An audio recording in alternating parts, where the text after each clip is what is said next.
सबसे पहले तो मुझे माफ़ करिएगा, आज मैं चश्मा लगा कर आया हूँ। वो भी चश्मा ऐसा कि बहुत काला है और मेरी आँखें आपको दिखेगी नहीं। मेरी आँखों में क्या चल रहा है वो आपको दिखे। कुछ ऐसा ही आज हमारे देश का, दुनिया का मीडिया होता जा रहा है। नेशनल लेवल पे तो रहना है। नेशनल लेवल पे किसी पार्टी को सपोर्ट नहीं करना है, ना किसी का अपोज़ करना है। जो बात है वो हकीकत कहना है। इंटरनेशनल लेवल पे भी आप दर्द को दुनिया के सामने बताइए, लेकिन दर्द का मज़ाक उड़ा के अपनी टीआरपी ना जुटाइए। तो न्यूज़ पब्लिश करने के लिए आपको इन 5 पॉइंट्स पे काम करना होगा। सबसे पहले हेडलाइन कि मोदी जी अमेरिका गए हुए हैं, डोनाल्ड ट्रंप से बात करना। मोदी जी का दौरा अमेरिका में, और देखते हैं कि डोनाल्ड ट्रंप से उनकी क्या बात है।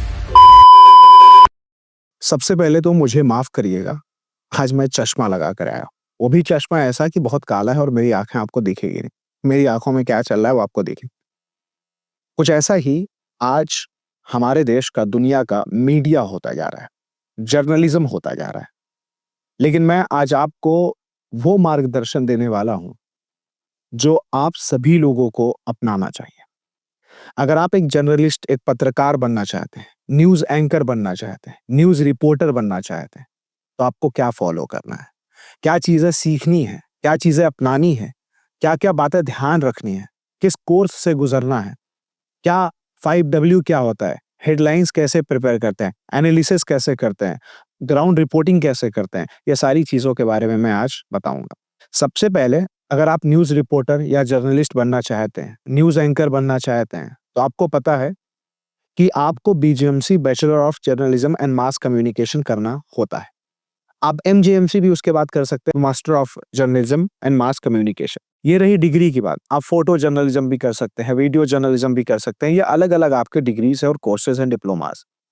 लेकिन मोस्ट इंपॉर्टेंट, जब आप न्यूज़ एंकरिंग कर रहे होते हैं या जब आप बीजेएमसी, एमजेएमसी या जर्नलिज्म के कोर्सेज कर रहे होते हैं, तो आप अपने आप को पत्रकार, अपने आप को रिपोर्टर, अपने आप को एंकर तो कह देते हैं। बट आप अपने दिल से, अपने पोटेंशियल से, अपने एफर्ट्स से, अपने यकीन से, अपने बिलीफ से, विश्वास से पूछिए कि क्या आप सच में हैं? क्या आपके अंदर खुदा ने, भगवान ने वो सलाहियत दी है कि आप अपने शब्दों से लोगों को मुतासिर, मोटिवेट, इंस्पायर कर सकते हैं? क्या आपके अंदर वो करुणा की भावना है? क्या आपके अंदर अनबायस्ड नेचर है? कि आपकी आवाज़ों में वो कशिश है? क्या आपके अंदाज में वो लुत्फ़ है? क्या आपकी बातों में वो भावनात्मक कनेक्शन है? अगर नहीं है, तो फिर अपने आप को आप न्यूज़ रिपोर्टर या न्यूज़ एंकर कैसे कह सकते हैं? अगर आप किसी के लिए बिक गए, तो अपने आप को न्यूज़ एंकर कैसे कह सकते हैं? अगर जब कोई बाढ़ में बह रहा हो, जहाँ आपको हाथ देने से, उसे आपके हाथ देने से वो इंसान बच सकता था, और आपने फिर भी अपने कैमरे को चलाया और माइक को चलाया, तो अपने आप से पूछिए कि क्या आप सच में न्यूज़ एंकर हैं? जब किसी के ऊपर दुखों के पहाड़ टूट पड़े थे, तब भी आपके माइक और आपके कैमरे चल रहे थे, सिर्फ़ इस वजह से कि आपको टीआरपी मिल जाए, आपको व्यूज़ मिल जाए। तो अपने आप से पूछिए कि क्या आप सच में न्यूज़ एंकर हैं? जब लोग रो रहे हों, कराह रहे हों, अपनी ज़िंदगी में, अपने जीवन में परेशान और हताश और निराश हो, तब भी आपकी बातें सिर्फ़ और सिर्फ़ टीआरपी के लिए चल रही हो, तो अपने आप से पूछिए कि क्या आप एक सच्चे न्यूज़ एंकर हैं? सबसे पहले मैं मानता हूँ कि जब भी हम ज़िंदगी में, जीवन में कुछ करने की कोशिश करें, तो हमें ये अपने आप को एश्योर करना चाहिए कि मैं समाज की भलाई के लिए पहले, अपनी भलाई के लिए भी करने जा रहा। मेरा दिल, मेरा हृदय इसकी सहमति जताता है। मेरी वैल्यूज़ और मेरी एथिक्स पे कोई आँच नहीं आएगी, इसलिए मैं आज ये काम करने जा। तो आइए शुरुआत करते हैं। अगर आप एक जर्नलिस्ट, एक पत्रकार बनना चाहें, उठा के आप देखिए सीएनएन, उठा उठा के देखिए बीबीसी, उठा के अपने चैनल्स को भी देखिए, इंडिया के चैनल्स को, आज तक को, इंडिया टीवी को, रिपब्लिक भारत को। आपको बहुत सारे ऐसे पत्रकार, जर्नलिस्ट, न्यूज़ एंकर्स मिलेंगे। कोई बहुत सॉफ्ट तरीके से बात करता हुआ मिलेगा, कोई बहुत चिल्लाता और चीखता हुआ मिलेगा, कोई दूसरे की आवाज़ बंद कराता हुआ मिलेगा, तो कोई दूसरे को बस मक्खन लगाता हुआ मिलेगा। वैसे भारत देश में हमारे मीडिया को तीसरा स्तंभ माना जाता है।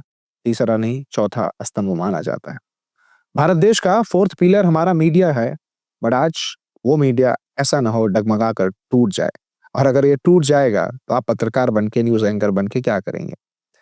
इसलिए मैं आप सभी से ये बताना चाहता हूँ, तो सबसे पहले जब आप पत्रकार बनने की कोशिश करें या सोचें, बीजीएमसी के लिए जाएँ, एमजीएमसी के लिए जाएँ, जर्नलिज़्म के लिए जाएँ, तो आप सबसे पहले अपने दिमाग को, अपने ज़हन को आप ये एश्योरेंस दें कि आप समाज का भला करने जा रहे हैं और साथ-साथ में सच्चाई दिखाने जा रहे हैं। आप अनबायस्ड रहेंगे, ट्रू रहेंगे, किसी के बोझ तले दबेंगे नहीं, घुस तले दबेंगे नहीं और सच्चाई बोलेंगे और हर चीज़ को साफ-सुथरी तरीके से बोलेंगे। अब बात करते हैं, अगर आप न्यूज़ रिपोर्टिंग कर रहे हैं, न्यूज़ पब्लिशिंग कर रहे हैं, न्यूज़ एंकरिंग कर रहे हैं, तो आप एक चीज़ का ध्यान दीजिए। सबसे पहले आपको न्यूज़ की टोटल जानकारी और रिसर्च होनी चाहिए। ऐसा मैं क्यों कह रहा हूँ? क्योंकि अक्सर क्या होता है, लोग बनी-बनाई खिचड़ी बना के बोल देते हैं। जब छोटे-छोटे पत्रकार मार्केट में निकलते हैं, अपना कैमरा आजकल आसान क्या हो गई है बात कि एक कैमरा बड़ा आसानी से मिल जाता है। कैमरा अगर आसानी से नहीं भी मिलता है, तो मोबाइल में लोग बना लेते हैं। अगर चौराहे-चौराहे पे जाके देख लो कि एक मोबाइल और उसके ऊपर एक टॉर्च जली हुई है और एक छोटा-सा माइक लेके लेफ्ट राइट सवाल-जवाब चल रहा है। सवाल-जवाब में कोई तथ्य है, नहीं है, कोई लॉजिक है, नहीं है, कुछ भी कोई मायने नहीं रख रहा है। ऐसा क्यों? क्योंकि चीज़ें आसान हो गई। उस पे कानूनन कोई कार्रवाई नहीं है, जो जिसका मन जो कह रहा है वो बोल रहा है। क्योंकि हमारे भारत का संविधान कहता है कि आपको बोलने का अधिकार है। तो बोलने का अधिकार कुछ इस तरीके से बढ़ गया है क्योंकि आज जो भी चाह रहा है वो मीडिया पर्सन और मीडिया पर्सनल बन जा रहा है और जैसे चाह रहा है वैसे बनाई-बनाई खिचड़ी परोस रहा है। तो सबसे पहले आप फैक्ट्स पे जाएँ, ग्राउंड रिपोर्टिंग पे जाएँ, न्यूज़ को टोटल एनालिसिस करें, उसकी रियलिटी और उसके तथ्य तक जाएँ, डीप रिसर्च करें, तब जाके उसको लेकर आएँ और आप दुनिया के सामने उस न्यूज़ को ज़ाहिर करें। The second thing is that कि जब भी आप न्यूज़ को लाएँ, तो न्यूज़ आपके एजेंसी के द्वारा, आपके द्वारा वो रिसर्च की जाए। या तो आप बहुत ट्रस्टवर्दी एडिटोरियल से, बहुत ट्रस्टवर्दी साइट से आप उस न्यूज़ को एक्सेस लें, उस न्यूज़ को जानें। क्योंकि अक्सर क्या होता है कि गूगल पे, व्हाट्सएप पे लिखी हुई बातों को आप न्यूज़ समझ लेते हैं और आप अगर न्यूज़ पर्सनल हैं, आप सही से नए-नए आप मार्केट में रिपोर्टर और जर्नलिस्ट बन के आए हैं, तो आप एक गलती करते हैं कि आप वही न्यूज़ जो व्हाट्सएप पे परोसी आई ही हुई थी, आपने भी परोस दी। वहाँ से भी गलत आई थी, आपने भी गलती कर दी और आप फिर धीरे-धीरे मार्केट में एक आपका गलत नाम बनता है और गलत नाम बनते-बनते आप एक फेक एंकर और फेक रिपोर्टर का के नाम से जाने जाने लगते हैं। इसलिए आपको ये ध्यान देना है कि जब भी आप न्यूज़ रिपोर्टिंग की बात करें, तो सबसे पहले सच्चाई, तथ्य और खुद से सेल्फ रिसर्च पे ज़्यादा ध्यान दें। नंबर 3 पॉइंट है कि जब भी आप कोई भी न्यूज़ के बारे में बात करें, तो उस न्यूज़ को उसी तरीके से दर्शाएँ, उसी तरीके से बताएँ, जिस तरीके से वो न्यूज़ है। अक्सर क्या होता है कि बाढ़ में बाढ़ आ गई, लोग मासूम से बेचारे बच्चे मर रहे हैं, बेचारी की ज़िंदगियाँ बर्बाद हो गई है और आप उस पे चिल्ला रहे हैं, चीख रहे हैं। और से देखिए कि यहाँ बाढ़ आ गई है, बाढ़ में पानी बह रहा है, पानी में बच्चे बह गए हैं, कुछ लोगों की जान चली गई है, कुछ लोग मर गए हैं और कुछ लोगों के घर परिवार बह गए हैं। आप इस तरीके से उनकी भावनाओं के साथ खेलते हैं, ज़रा सोचिए कि उनके सेंटिमेंट्स तो हर्ट हो जाएँगे ना आपकी आवाज़ को सुनकर। आप क्यों चीख रहे हैं, क्यों चिल्ला रहे हैं? जब जहाँ पे मौत हो जाए, जहाँ पे बाढ़ आ जाए, जहाँ सुनामी आ जाए, जहाँ भूकंप आ जाए, जहाँ पे कोई नेचुरल डिज़ास्टर आ जाए, जहाँ पे कोई दंगा हो जाए, जहाँ कोई फसाद हो जाए, जहाँ कोई मर जाए, जहाँ पे कोई किसी के ऊपर आक्रमण कर दे, वहाँ पे आप चिल्ला कैसे सकते हैं? अगर ये संगीन बात है, ये सेंसेशनल बात है, सनसनी बात है, इसको चिल्ला के नहीं, इसको समझ कर उसके तह तक जाकर उसको इमोशनल एक कॉन्टेक्स्ट देकर उसको आप महसूस करें और उसको आप सही तरीके से दर्शाएँ और बताएँ। जहाँ पे जिस तरीके की न्यूज़ है, अब देखिए जब आप न्यूज़ की बात करते हैं, तो न्यूज़ कई तरीके की होती है। जैसे फॉर एग्जांपल स्पोर्ट्स न्यूज़ है, तो स्पोर्ट्स न्यूज़ में आप स्पोर्ट्स के तरीके से बताएँगे। Okay, India has won the match like last series India has won and it's very good, बहुत अच्छा लगा। भारत ने ये मैच जीत लिया है और भारत ने जीत का खिताब हासिल कर लिया है। दोस्तों, भारत अपने आप में एक सुनहरा। अब देखिए ध्यान दीजिएगा, आप भले से भारतीय हैं, भारत नहीं जीता तो आप भारत की तारीफ़ कर रहे हैं, भारत हार जाएगा तो फिर आपको पाकिस्तान की तारीफ़ करनी होगी। फिर आपको न्यूज़ीलैंड, ऑस्ट्रेलिया, स्विट्ज़रलैंड की तारीफ़ करनी होगी क्योंकि न्यूज़ एंकर को अनबायस्ड रहना है इंटरनेशनल लेवल पे। नेशनल लेवल पे तो रहना है। नेशनल लेवल पे किसी पार्टी को सपोर्ट नहीं करना है, ना किसी का अपोज़ करना है, जो बात है वो हकीकत कहना है। इंटरनेशनल लेवल पे भी आपको अनबायस्ड रहना है। लेकिन कभी-कभी हमारे इमोशंस निकल कर आ जाते हैं। अगर फॉर एग्ज़ाम्पल हमारे दिल में मान लो हम इसी पार्टी को पसंद करते हैं, तो उस पार्टी के लिए खूब परोसेंगे, बड़ा-बड़ा मज़ेदार बातें करेंगे। और आज ऐसे ही हो रहा है, 2 पार्ट में 2 भाग में हमारी मीडिया बँट गई है। एक गवर्नमेंट, एक अपोज़िशन, एक गवर्नमेंट, एक अपोज़िशन। ऐसा लग रहा है सरकार इनको फंड कर रही है और जो है अपोज़िशन पार्टी इनको फंड कर रही है। दोनों एक-दूसरे की गा रहे हैं। ये बहुत ही गलत बात है। क्योंकि ये बात इसलिए गलत है ना, ये बात में सच्चाई नहीं निकल के आती। मैं दोनों को देख रहा हूँ कि एक कह रहा है सूरज पूरब से निकलता है, एक कह रहा है पश्चिम से निकलता है।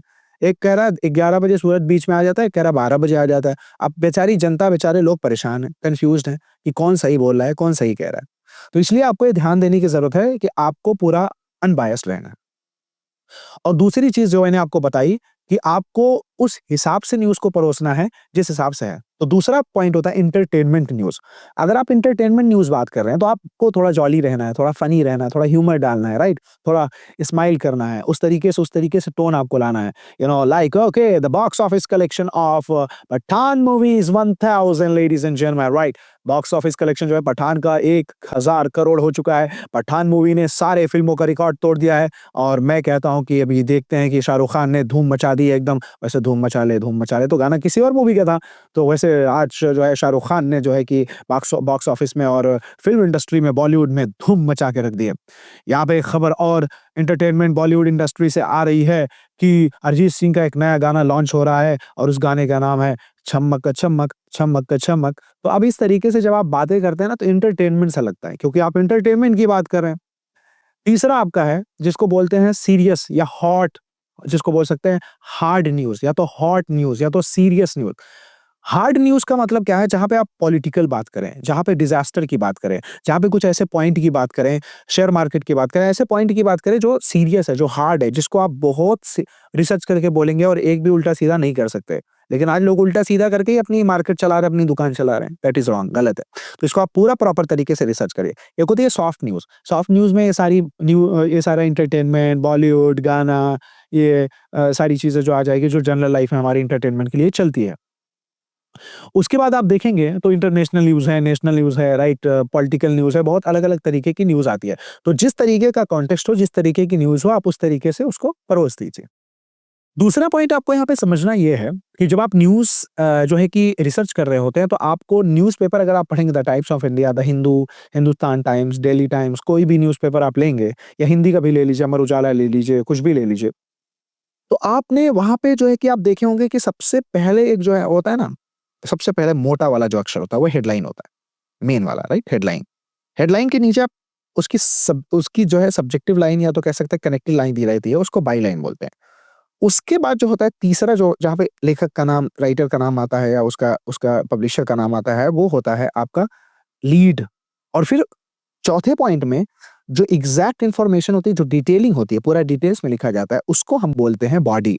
और लास्ट में एक मैसेज, एक एंडिंग पॉइंट होता है, जिसको हम बोलते हैं कन्क्लूज़न। तो न्यूज़ पब्लिश करने के लिए आपको इन 5 पॉइंट्स पे काम करना होगा। सबसे पहले हेडलाइन, कि मोदी जी अमेरिका गए हुए हैं डोनाल्ड ट्रम्प से बात करने। मोदी जी का दौरा अमेरिका में, और देखते हैं कि डोनाल्ड ट्रम्प से उनकी क्या बातचीत होती है। यूक्रेन के राष्ट्रपति अमेरिका में आए, और अमेरिका के राष्ट्रपति ने और उपराष्ट्रपति ने मिलकर उन पे काफ़ी कतार लगाई। और देखते हैं कि आगे क्या फैसला आता है यूक्रेन के प्रेसिडेंट ज़ेलेंस्की साहब नहीं, ज़ेलेंस्की का।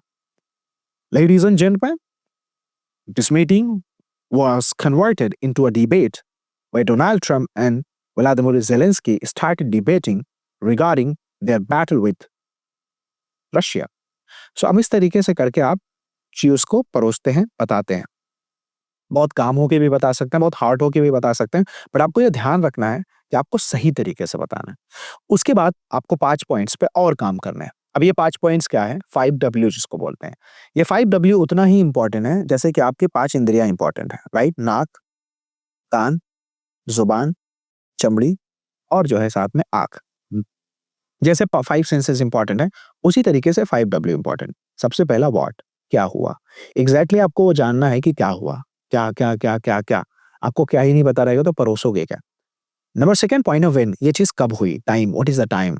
It was 8 p.m. and Delhi felt a mild earthquake. It was 8 p.m. and Delhi felt a mild earthquake. It was 9 p.m. and Delhi confessed a severe earthquake. तो आप क्या कर रहे हैं? आप टाइम को व्हेन को बता रहे हैं, कब को बता रहे हैं। Second point. तीसरा डब्ल्यू, वेयर, कहाँ हुआ? ये चीज़ कहाँ हुई? Now, Mr. Donald Trump and Mr. Zelensky interacted in White House, USA. अब ये व्हाइट हाउस में मीटिंग हुई। नंबर 4 पॉइंट, हु, किसने किया? किसने दस्तक दी? कौन है? आप तो अंदर हैं, बाहर कौन है? राहत इंदौरी साहब की बात याद आ गई। तो आपको ये चीज़ समझनी होगी कि किस तरीके से आपको ये परोसना है। और नंबर 5th जो है वो डब्ल्यू नहीं है, वो 4 डब्ल्यू के बाद 1 एच है। एच मतलब हाउ, कैसे? ये चीज़ कैसे हुई? आपको कैसे भी बताना बहुत ज़रूरी है। हमारे देश के अंदर ट्रेन पलट जाती है, हमारे देश के अंदर भूकंप आ जाता है, हमारे देश के अंदर बाढ़ आ जाती है, हमारे देश के अंदर कभी-कभी दंगा हो जाता है, हमारे देश के अंदर कभी-कभी सेंसेक्स बहुत हाई है, कभी डाउन चला जाता है, कभी शेयर मार्केट आसमानों की बुलंदियों को छूती है, तो कभी ज़मीन की जो है कब्र में चली जाती है। हमारे देश में कभी बजट आता है तो पूरे देश का भला होता है, कभी बजट आता है तो सिकुड़ कर रह जाता है। हमारे देश में कभी-कभी एजुकेशन बहुत अच्छी हो जाती है और कभी हम प्राइमरी स्कूलों में जाते हैं और वहाँ के बच्चों को बस खिचड़ी खाते हुए देखते हैं। तो हमारे देश में हाउ कैसे हो रहा है, ये चीज़ कैसे हो रही है, कैसे हो रही है, कैसे हो रही है, इस कैसे को आपको दर्शाना उतना ही ज़रूरी है, जितना कि आपको ये समझना कि आपकी ज़िंदगी क्यों दी है ऊपर वाले ने। हमने 5, 4 डब्ल्यू और 1 एच पे बात कर ली। हमने लीड, मेन बॉडी और हेडलाइन पे भी बात कर ली। अब हम दूसरे पॉइंट पे आते हैं। दूसरा पॉइंट है कि आप अपनी टोनैलिटी पे काम करिए। आप अपने एक्सप्रेशन पे काम करिए। पब्लिक को, ऑडियंस को, जनता को ऐसा ना लगना चाहिए और ऐसा बिल्कुल नहीं लगना चाहिए कि आप न्यूज़ को पढ़ रहे हैं, बल्कि ऐसा लगना चाहिए कि न्यूज़ को आप बोल रहे हैं, बयान कर रहे हैं। ऐसा लगना चाहिए कि वो न्यूज़ सच में उस वक़्त, उसी घटना में आप खड़े हुए हैं। लेकिन हाँ, मैंने जो पहला पॉइंट बताया था कि किसी के दर्द का मज़ाक ना बना के, किसी के दर्द को समझकर और उसमें भागीदारी बनकर आप दर्द को दुनिया के सामने बताइए, लेकिन दर्द का मज़ाक उड़ा के अपनी टीआरपी ना जुटाइए। एथिक्स और वैल्यूज़ को कभी ब्रेक नहीं करना है ज़िंदगी में। और दूसरी चीज़ जब आप बात करें तो टोनैलिटी का होना बहुत ज़रूरी है, कि किसने दस्तक दी कौन है, आप तो अंदर है बाहर कौन है। आज हमारे देश के अंदर बाढ़ आई है, बाढ़ में 600 लोगों की मौत हो गई, 900 लोग इस बाढ़ से घायल और चोटिल हुए और उनके मकान और दुकान सभी इस बाढ़ के पानी में बह गए हैं। हम सब भारतवासी, हम सब दुनिया के इंसान उन सब के साथ हैं और उन सब की पीड़ा को समझते हैं।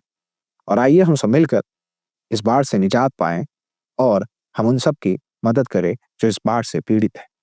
जब आप इस तरीके का इमोशनल कॉन्टेक्स्ट डालते हैं ना, जब आप उनकी भावनाओं की कदर करते हैं, उनको फ़ील करते हैं, तो ऐसा लगता है कि आप न्यूज़ मीडिया पर्सनल नहीं, आप एक ज़िंदा और ज़िंदा दिल इंसान हैं।